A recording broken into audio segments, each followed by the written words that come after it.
This is Operation Kingslayer. Listen up. Our field of operation is Bolivia.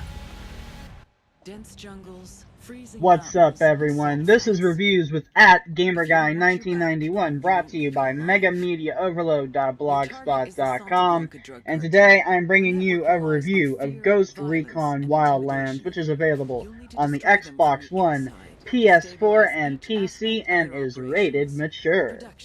So the concept for Wildlands is a great idea for a game, truly. I mean, you're an elite special forces team sent in to liberate a narco-ran country. There were so many interesting story opportunities that should have been explored further.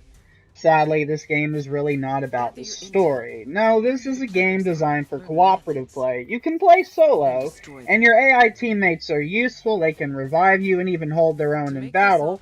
Yet, you really can't plan or give them detailed orders, which meant what was meant to be a tactical shooter really turns into more of a realistic military version of the Just Cause franchise. Not to say that that's a bad thing, mind you.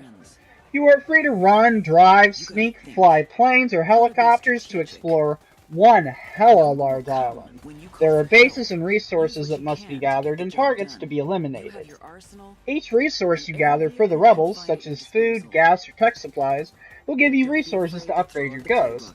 At the start of the game, you even get to go into some rather fine detail personalizing your character, which I did quite enjoy. The options are slightly limited, especially when compared with other more RPG-centric games, especially something like Skyrim or Dragon's Age, but with the varied weapons and clothing options, no two players should really be totally identical. At least after a few hours of game time, as you'll find new weapons and attachments as you explore the huge, and I mean huge, island. Mechanically, the game functions very well on foot, with the exception of the cover system, which could work well in theory, but was poorly executed here. See, there's no snap to cover option, you simply crouch, and then you'll crouch down behind an object, and you can use the aiming button to stand up or to lean to the side. This is not a horrible method, but with no blind fire option, and it just doesn't seem to have the fluidity of other games that have used a similar kind of cover mechanic.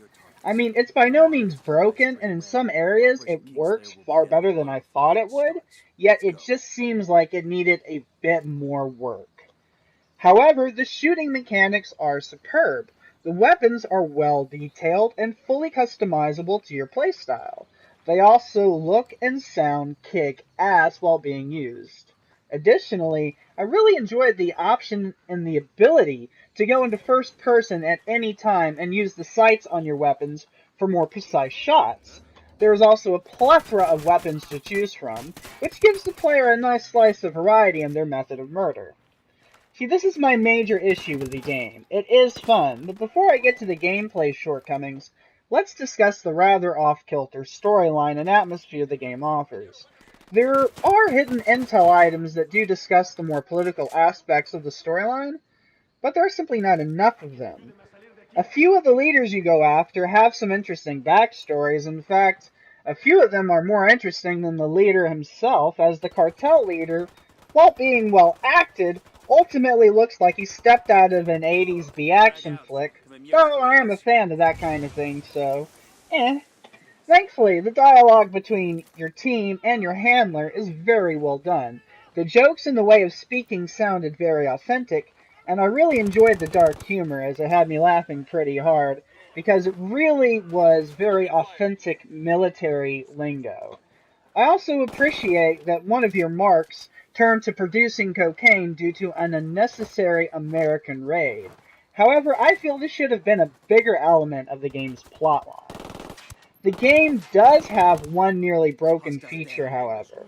While the stealth mechanics function well enough and the gunplay and exploration is genuinely captivating, driving a car or bike can be a nightmare from hell from which you will not escape. You slide and bounce around all over the place, and precise driving during some of the game's car chase scenes can just be a pain in the ass. Some of the cars do handle well enough to be usable, but for a game world this big, driving mechanics being this rough is a pretty big deal. Thankfully, you have access to boats, planes, and helicopters as well. Now, I have heard some say that these are worse to handle than the on-land vehicles, yet I've found the helis to be not only the most useful vehicle in the game, but also the most fun. There's nothing like flying above a compound, Black Hawk Down style, mowing down the bad guys, then landing, taking out the rest, and loading up with resources, supplies, rescuing targets, or taking out Sicaro leaders. I mean, it feels more like Rambo than Black Hawk Down, but it does give the game a really fun kind of atmosphere, which is both a good and a bad thing. For one, the subject matter is a tad realistic. This stuff does happen, and what we have is a Tom Clancy brand game that feels like, in all honesty, it should have been called The Expendables, the video game. While the dialogue and lingo is well done, the entire game's plot is really just go here and kill this cartel member. Sure, they mix it up with some stealth missions and some defense-style missions, but it just seems far more like a flashy action film than a military sim or even a hybrid, and they really didn't bring enough story elements to it to tie it all together in an ultimately satisfying way that would captivate you in a pure solo gaming environment. Now, even if you're playing the game on the hardest setting, the game still plays the same. You're going to die far more frequently, but there are no real tactical options during single player to give your team aside from sync shots, which does work well most of the time, and so-so with real players depending on the skill level and the communication with your team. The matchmaking system, however, is extremely well done, as it does seem to find groups that you really fit into. It seems to find player groups that really need this kind of player to go with that kind of player, and it reminds me in a way of the matchmaking systems you would see in MMOs like World of Warcraft, where they match a tank with a healer and something like that. Of course, in this game, it's more like matching a sniper with Rambo. Objective secure. Let's clear out. We'll pass word to the rebels to come get the radio gear. Still, it is just far more fun with friends than with strangers. You do also have a drone to mark enemies with, and a scout ahead, which is useful once upgraded. But the options are still too limited. If you want stealth, your best bet is to get a good silenced weapon and focused on slow, smooth movement. But there's just kind of zero fluidity to the stealth mechanics. They work, but not in the most enjoyable or effective manner. This is an enjoyable game, brimming with cinematic action, and it is packed with content. There is a lot to see, but sadly, not a lot to do in terms of variety. The mission objectives do get fairly repetitive. This is common in most games, but with the poor driving mechanics and lack of a truly compelling or realistic or captivating storyline even, it does hurt the game quite a bit.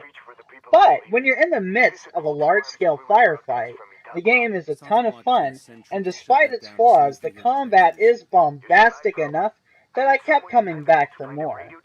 Seriously though, get 4 buddies, find a heli with miniguns, and raid a compound.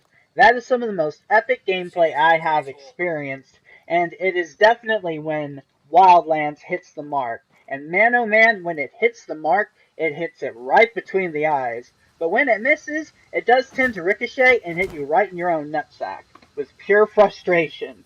While that may seem like I did not love the game, I did truly enjoy my time with it, and I am still playing it, and will continue to play it for quite some time.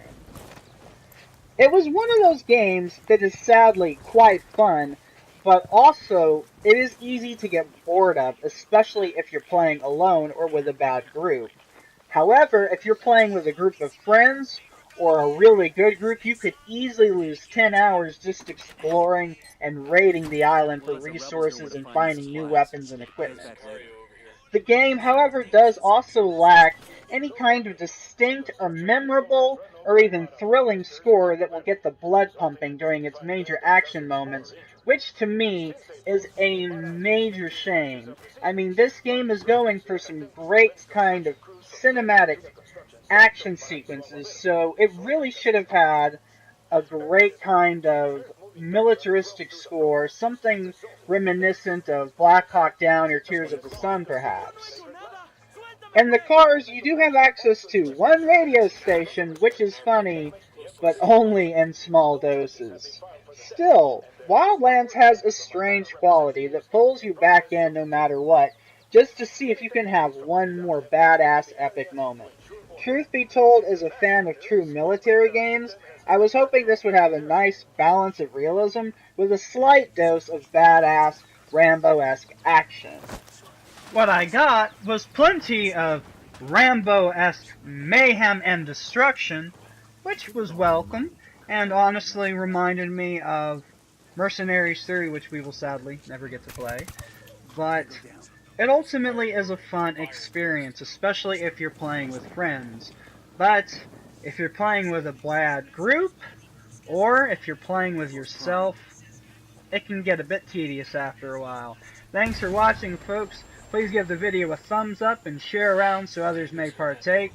And tweet at me at GamerGuy1991 and visit me on my publication megamediaoverload.blogspot.com. Peace out, guys.